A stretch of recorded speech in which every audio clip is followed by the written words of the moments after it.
နေ့တည်းမှာ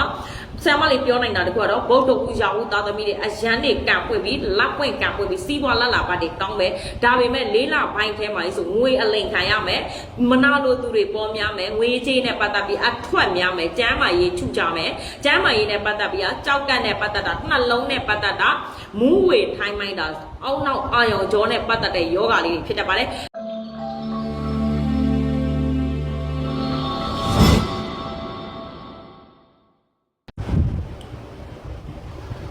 အားလုံးပဲမင်္ဂလာပါရှင်ဆရာမလေးကတော့အကြမ်းမြင့်ဆရာမလေးအာမူကြီးဖြစ်ပါတယ်ဒီနေ့ကဘာလာပြောပြတယ်လဲဆိုရင်ဗုဒ္ဓဟူးရောက်ဟူသားသမီးတွေအတွက်နဲ့ပတ်သက်ပြီးဆရာမလေးက9လပိုင်းစာကိုဟောစနာလာတင်ပေးပါတယ်အဲ့ဒီထဲမှာကံပွင့်လာပွင့်စီတဲ့ရာရာလေးကိုလည်းဆရာမလေးကဖီးတင်တာပေးမှာဖြစ်ပါတယ်အဲကြောင့်မလို့ဆရာမလေးကိုအသေးလေးတွေပေး like and share လေးတွေပေးပါလို့မေတ္တာရပ်ခံချင်ပါတယ်ရှင်အဲ့တော့ဗုဒ္ဓဟူးရောက်ဟူသားသမီးတွေတဲ့4လပိုင်းထဲမှာဆိုဘာလို့ညလို့နဲ့အဆင်မပြေမှုတွေများပြီးတော့နော်စိတ်တွေလေးတယ်ငွေအထွက်ပေါက်တွေများခဲ့တယ်လုပ်ငန်းကိန်းကဖက်ယူဖရဲတွေဖြစ်ခဲ့တာကိုတွေ့ရပါတယ်ဒါပေမဲ့လည်းပဲ9လပိုင်းထဲရောက်ပြီခေဆိုရင်ဆရာမကြီးဘယ်လိုမျိုးဖြစ်မလဲဆိုပြီးတော့လာတောင်းဆိုထားတဲ့လူတွေများတဲ့အတွက်ဆရာမလေးကဒီနေ့ကနေအတီးပြုတ်ပြီးတော့ဟောပေးလိုက်ပါတယ်ဖြစ်ပါတယ်ရှင်အဲ့တော့ဗုဒ္ဓဟူးရာဟုသားသမီးတွေဒီတဲ့9လပိုင်းထဲမှာဆိုရင်ပညာရေးချင်းနဲ့ပတ်သက်ပြီးတိုးတက်အောင်မြင်ဖို့ရှိပါတယ်အစပိုင်းမှာအတိုက်ခိုက်တွေနဲ့ကြုံရတတ်ပါတယ်နောက်ပိုင်းကြလို့ရှိရင်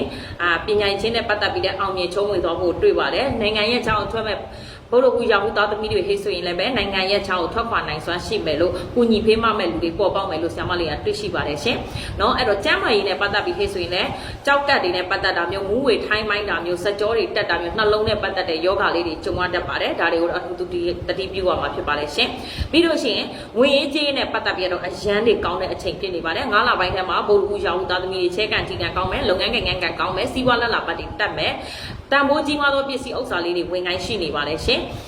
်ပြီးလို့ရှိရင်တော့ဘယ်လိုပြောမလဲဆိုလို့ရှိရင်လုပ်ငန်းကိန်းကနဲ့ပတ်သက်ပြီးကိုမှန်ကန်တိကျတဲ့နေရာကိုရွေးချယ်နိုင်စွာရှိသွားလိုက်မယ်ကိုယ့်ရဲ့ကိုယ်ပိုင်စီးပွားရေးတွေနဲ့ပတ်သက်ပြီးလုပ်မယ်ဟေ့ဆိုရင်လည်းပဲအဲ့ဒီစီးပွားရေးနဲ့ပတ်သက်ပြီးပိုင်နိုင်တဲ့ဆုံးဖြတ်ချက်မှန်ကန်တဲ့ဆုံးဖြတ်ချက်တွေကိုဆုံးဖြတ်နိုင်စွာရှိသွားလိုက်မယ်လို့ဆရာမလေးကတွေ့ရှိပါတယ်ရှင်။ဘာကြောင့်လဲဟေ့ဆိုရင်မိမိဒီဗုဒ္ဓဟူးရာဟုသားသမီးတွေတဲ့အရာရာအလုံးပေါ်မှာမေတ္တာစိတ်မေတ္တာမှန်နဲ့ကုညီပေးမခဲ့တဲ့အတွက်ကြောင့်မို့လို့ပေါ့နော်စိတ်ကြီးစေတနာရင်းတွေကောင်းခဲ့တဲ့အတွက်ကြောင့်မို့လို့ဒီ9လပိုင်းထဲမှာဟဲ့ဆိုရင်ကံကောင်းခြင်းလေးတွေတကယ်အစိတ်မှန်ရရှိမှာကိုတွေ့ရှိပါတယ်။ဘာကြောင့်တလဲဟဲ့ဆိုလို့ရှိရင်သူများကိုကုညီပေးခဲ့တဲ့အရာတွေနဲ့ပတ်သက်ပြီးပေါ့နော်ဒီချိန်မှာကိုဘယ်လိုပြောမလဲကောင်းမွန်တဲ့အရာတွေကိုဖန်တီးပေးနိုင်မဲ့အသွေးလေးတွေကံတရားလေးတွေကိုယ့်ဘက်ကိုပါနေတာကိုတွေ့ရပါတယ်။ဒါကြောင့်မလို့ချဲကန်တီကန်လေးတွေနည်းနည်းစမ်းပါထဲကန်တီကန်နဲ့ပတ်သက်ပြီးကံကောင်းဖို့ရှိနေပါတယ်အဲ့တော့လုပ်ငန်းကိန်းကလေးတွေနဲ့ပတ်သက်ပြီးကုညီဖေးမမဲ့လူတွေညွှန်ကြားပေးမဲ့လူတွေပေါ်ပေါက်ဖို့လည်းရှိပါတယ်ဒါပေမဲ့9လပိုင်းထဲမှာတစ်ခုရှိတာကစိတ်လေတက်တဲ့စိတ်နဲ့လူနဲ့မကတ်တာမျိုးเนาะဘာကိုလှုပ်ချင်လို့လှုပ်ချင်မှမသိဘယ်ကိုထွက်ချင်လို့ထွက်ချင်မှမသိဘာကိုပြောချင်လို့ပြောချင်နေမှမသိဒေါသတွေလည်းခဏထွက်နေတတ်ပါတယ်အလို့မကြောက်မှုတွေများနေတတ်ပါတယ်အထူးသဖြင့်ကတော့အချစ်ရေးမိသားစုရေးအိမ်အောင်ရေးအကြောင်းနဲ့ပတ်သက်ပြီးတောကများမယ်စိတ်ညင်းရမယ်အလို့မကြောက်မှုတွေများမယ်ဆိုတာမျိုးပေါ့เนาะဒါပေမဲ့လည်းပဲလေဘောလို့ဟူရောင်သားသမီးတွေကဒီတက်မကဆိုးဝါးတဲ့အကန့်တွေကိုကိုကြုံခဲ့ပြီးလောကဓာတ်တွေကိုဖြတ်ကျော်ခဲ့ပြီးဖြစ်တဲ့အတွက်အများကြီးတော့သင်ပေးစရာမလိုပါဘူးသူတို့မှာအားနဲ့ချက်တစ်ခုကပါလဲဟဲ့ဆိုသူများကိုကူညီပေးချင်တတ်တာသူများအရေးကိုကိုယ့်အရေးထက်ဦးစားပေးတတ်တာသူများကိုကူညီပေးချင်တတ်တဲ့စိတ်ကလေးသူတယောက်ကကိုလူတယောက်ကလာပြီးတော့စကားပြောတယ်လာပြီးတော့ရင်ခွင့်တယ်ဟဲ့ဆိုရင်မှန်တီရှိမှားတီရှိသူတို့ကအကျွေးမဲ့ယုံကြည်ပေးတတ်တာသူ့နေရာမှာငါဆိုတဲ့စိတ်မျိုးနဲ့နားထောင်ပေးတတ်တာမျိုးပြီးလို့ရှိရင်သူ့စီမှာဂယုနာဒေါသောနဲ့ကိုကနားထောင်ပေးတတ်တဲ့အတွက်ကြောင့်သူတို့ပြောပြီးတဲ့နောက်ပိုင်းဆိုကိုကသူတို့အယံတနာသွားလေရောအဲ့ဒါဟဲ့ဆိုရင်ရှိတဲ့အရာနဲ့ကုညီပေးမယ်လူနဲ့ရရင်လူနဲ့ကုညီပေးမယ်ပတ်စံနဲ့ရရင်ပတ်စံနဲ့ကုညီပေးမယ်ဆိုတဲ့စိတ်ငြိမ်ကလေးကပေါ်ပေါက်သွားပြန်ရောတယ်နော်ဗုဒ္ဓဟူးရာဟုသားသမီးတွေကအင်မတန်မှချစ်စရာကောင်းတဲ့နော်အပြောင်းပိုင်ရှင်လေးတွေဖြစ်တဲ့စိတ်သဘောထားနူးညံ့သိမ့်မွေးတဲ့အထဲမှာပါတယ်လို့တခါတလေ fighter လို့ဘာလို့နဲ့သူတို့ကအဲ့လိုမျိုးဂျစ်ကန်ဆန်တတ်တဲ့စိတ်မျိုးလေသူတို့မှရှိတယ်ရှင်ရွက်တိုက်တဲ့အထဲမှာတော့2ယောက်မရှိဘူးသင်ကောင်းရင်ကျွန်တော်မစိုးပါဆိုတဲ့အထဲမှာသူတို့ကပို့ပြီးတော့ပါတယ်ရှင်နော်အဲ့လိုမျိုးတခါလာပြီးတော့သူတို့တော့အရွက်မတိုက်နဲ့သူတို့ကဆက်ကပြန်ရွက်တိုက်ပြတတ်တဲ့အဲ့လိုပုံစံမျိုးအခြေအနေနဲ့ပတ်သက်ပြီးဆိုလဲအဲ့ဒီမခံချင်တဲ့စိတ်တလုံးလုံးပြောချင်တာဝန်တိုင်းကျဲပြောချလိုက်ပြီးဟေးဆို ငါမှားသွားတာလားမသိဘူးဆိုပြီးမှပြန်ပြီးစဉ်းစားပြီးတော့မပြတ်သားတဲ့အခြေအနေတွေကိုသူတို့ကဖတ်တွယ်တတ်တယ်ပြီးလို့ရှိရင်ဘယ်လိုပြောမလဲဟဲ့ဆိုလို့ရှိရင်သူတပေါင်းကိုပြောလိုက်တဲ့စကားလုံးတွေသူတို့ကပြောမတတ်ဘူးသူများလိုမျိုးနှုတ်မချိုဘူးပန်းလူသွေးဆန့်ပြီးမပြောတတ်ဘူးဝုံတိုင်းကျဲပြောချလိုက်ရမှာချိန်နဲ့တက်တာပြဿနာတစ်ခုလည်းဒီလိုပဲသူတို့ဝုံတိုင်းကျဲရှင်းတတ်တယ်တဲ့ဆိုတဲ့ရှင်းရမှာချိန်နဲ့တာငါ့ကိုမဟုတ်တာလာမပြောနဲ့အဲ့လိုပုံစံမျိုးလေးတွေပေါ့နော်ပြီးလို့ရှိရင်လည်းပဲတစ်ခါတလေဟိတ်ဆိုရင်လည်းအိန္ဒိယရှင်တိတ်ခါရှင်လို့တူတူတိတ်စိတ်နဲ့တယောက်တည်းသိမ့်ငွေးစွာနေတတ်တယ်စိတ်တဘောတာတော့သူ့ရဲ့ကျင့်စရိတ်တွေကတော့ရင်ကျေးသိမ့်ငွေတဲ့အဲမှာပါတယ်ဒါပေမဲ့ဒေါသထွက်ရင်တော့သူတို့ကကြောက်စရာမလိုဘူးစိတ်နာသွားပြီဟဲ့ဆိုတော့အိမ်မကန်ကြောက်ဖို့ကောင်းတဲ့အဲမှာပါတယ်အဲ့ဒီလူနဲ့မျက်နှာချင်းဆိုင်ဖို့မပြောနဲ့အဲ့ဒီလူရှိတဲ့အရက်ဒေတာတော့ခြေမချဘူးဆိုတဲ့လူမျိုးလေးတွေရှင်နော်အဲ့လိုမျိုးမိသားစုပေါ်မှာဆိုလဲအိမ်မတန်မှမျက်နှာလိုတတ်တဲ့လုံပေးချင်တတ်တဲ့အနစ်နာခံတတ်တဲ့အရာရာ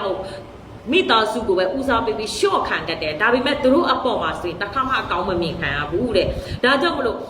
ဘုဒ္ဓဂူရာဟုသားသမီးတွေဒီတဲ့တငယ်ချင်းပေါ်မှာပဲဖြစ်ဖြစ်မိသားစုပေါ်မှာပဲဖြစ်ဖြစ်ကိုယ့်ရဲ့အခြေအေးပေါ်မှာပဲဘာလောက်ပဲကောင်းနေပါစေအချိန်တိုင်းသူတို့ကသူများကန်ထောက်ခြင်းခွာချခြင်းခံရတာပဲတဲ့နော်အခြေအေးနဲ့ပတ်တိုင်ကွဲစရာအသေးကိုမရှိတော့တာအချင်းချင်းကသဲကွဲပြီးတော့မှပန်မှန်ကန်တဲ့အိမ်အောင်ကြီးကိုသူတို့ကလက်ဆုပ်လက်ကင်ကြရမှာအသေးချိန်ကွဲပြီးမှအိမ်တော်ရေးကန်ကောင်းမယ်ဆိုတဲ့သဘောမျိုးเนาะပြီးလို့ရှိရင်သူတို့ကိုသူတို့ယုံကြည်မှုလေးတွေနည်းနည်းလေးအားနည်းတတ်တယ်မလုံနိုင်တာလားဆိုတော့မလုံနိုင်တာမဟုတ်လုံနိုင်တဲ့အကုန်လုံးဒါပေမဲ့အဖော်ပေါင်းလို့တယ်အပေါင်းအသင်းလို့တယ်နောက်ကတွန်းဖို့မဲ့လူလို့တယ်သူတို့လုံတဲ့ငွေရေးကြေးလေးတွေကိုကင်ဆောက်ပြီးစုဆောင်ပေးမဲ့အနောက်ကအခန့်လို့တယ်သူတို့တွေကဘာကြောင့်လဲစိတ်လွယ်လို့လက်ခွာလို့သူများကိုယုံကြည်ပြီးကုညီပေးတတ်တာများလို့အဲ့တော့ရာဟုသားသမီးဗုဒ္ဓဂူသားသမီးတွေကကံတရားကိုမသိလို့လားလောကဓာတ်အကြောင်းကိုမသိလို့လားမဟုတ်ဘူးသူတို့တွေကနောကျင်နေပြီနောက်ကလာခဲ့တဲ့အတိတ်ကံတွေကတော့နောကျင်နေပြီတဲ့အတိတ်ကံနဲ့ပတ်သက်ပြီးပေါ့နော်သူတို့ရဲ့လောကဓာတ်နဲ့ပတ်သက်ပြီးကြမ်းထမ်းစွာကြော်ဖြတ်ခဲ့တဲ့အရာကိုသင်္ကန်းစာမယူပဲနော်သင်္ကန်းစာမယူပဲနဲ့ကိုချင်းစာစိတ်ဂယုဏတွေတွားပြီးယူလိုက်တဲ့အခါကျတော့အကုန်လုံးဟာစိတ်မပြေတော့ဘူးကိုကသူများကိုပဲပေးဆက်နေရတဲ့ဝတ်ကြွေးသမားကြီးလိုဖြစ်သွားရောတယ်နော်အဲ့ဒါကြောင့်မလို့ဆရာမလေးပြောချင်တာကကိုယ့်ရဲ့စီးပွားလက်လာပတ်နဲ့ပတ်သက်ပြီးကိုယ့်ရဲ့စီးပွားရေးကိုယ့်ရဲ့လက်ရှိကိုယ့်အတွက်ကိုကောင်းဆောင်ဖြစ်အောင်စ조사ပြီးတော့မှတပါးသူကိုကူညီပေးပါဒီနေ့တည်းမှာဆရာမလေးပြောနိုင်တာတခုကတော့ဗုဒ္ဓဂူရာဟုသားသမီးတွေအရန်နေကန်ပွင့်ပြီးလက်ပွင့်ကန်ပွင့်ပြီးစီးပွားလက်လာပါတွေတောင်းမယ်ဒါပေမဲ့လေးလပိုင်းထဲမှာဆိုငွေအလိန်ခံရမယ်မနာလိုသူတွေပေါ်များမယ်ငွေကြေးနဲ့ပတ်သက်ပြီးအထွက်များမယ်ကျမ်းမာရေးထုကြမယ်ကျမ်းမာရေးနဲ့ပတ်သက်ပြီးကြောက်ကန့်နဲ့ပတ်သက်တာနှလုံးနဲ့ပတ်သက်တာမူးဝေထိုင်းမိုင်းတာအောက်နောက်အာယုံကြောနဲ့ပတ်သက်တဲ့ယောဂလေးတွေဖြစ်တတ်ပါတယ်အဲ့ဒါလေးတွေကိုပျောက်ချခြင်းနဲ့ဟဲ့ဆိုရင်တော့ဆရာမစီမှာအစစရအညတ်တွေပျောက်ခြင်းနဲ့ဆိုရင်တော့ဒီလိုမျိုးအဆောင်လေးတွေနဲ့လက်တီးကန်လေးတွေဖွင့်ပေးပါတယ်စီဝါလက်လာပါကန်ကောင်းစေတဲ့ချဲကန်ထီကန်ကောင်းစေတဲ့သူများအတိုက်ခိုက်ကောက်ွယ်စေတဲ့ဈေးရောက်ဈေးဝယ်ကောင်းစေတဲ့အပြောဆိုပိုင်းနဲ့ပတ်သက်ပြီးစေတဲ့နော်ဘေးရန်အန်ဒီသူများအတိုက်ခိုက်မကောင်းတဲ့ပရလောကတိုက်ခိုက်ကစားလုံးဝပျောက်ကင်းစေတဲ့အဆောင်လေးတွေပါထိုင်းနိုင်ငံဘယ်နေရာမှာဆိုပို့ခေါက်ပြီးနဲ့ပို့ပေးပါတယ်ဆရာမစီမှာဘေးရင်ကြည့်ကျင်တဲ့ဆိုလို့ရှိရင်ယာရီအပ်ချင်တယ်ဆိုရင်အာမခံနဲ့စီရင်ပေးပါတယ်အာမခံနဲ့ဟောပေးပါတယ်မမှန်ရင်ဘသူစီရမှာတပြားတစ်ချက်မှမယူပါဘူးဆိုတဲ့အာမခံနဲ့ဆရာမလုပ်ပေးတဲ့အတွက်မင်းများဆက်သွယ်ချင်တဲ့လူတွေဆရာမစီမှာလာရောက်မေးမြန်းလို့ရပါတယ်ယုံကြည်သူသွားကြည်သွားပါမယုံကြည်သူဒီဘလော့သွားနိုင်ပါတယ်ရှင်အဲ့တော့ကောင်းစွာဆရာမကုသိုလ်ယူပြီးလုပ်ပေးတဲ့အရာတွေကိုမေတ္တာတက်နဲ့ပဲကြည်စုစေခြင်းပါတယ်ရှင်ကဲအဲ့တော့ဆရာမလေးကိုအသေးလေးတွေပေး like and share လေးတွေလုပ်ပြီးတော့ခေါ်မှမှမှန်းရင်မှန်တယ်မှားရင်မှားတယ်ရေးသွားပေးပါလို့မေတ္တာရက်ခံချင်ပါတယ်ရှင်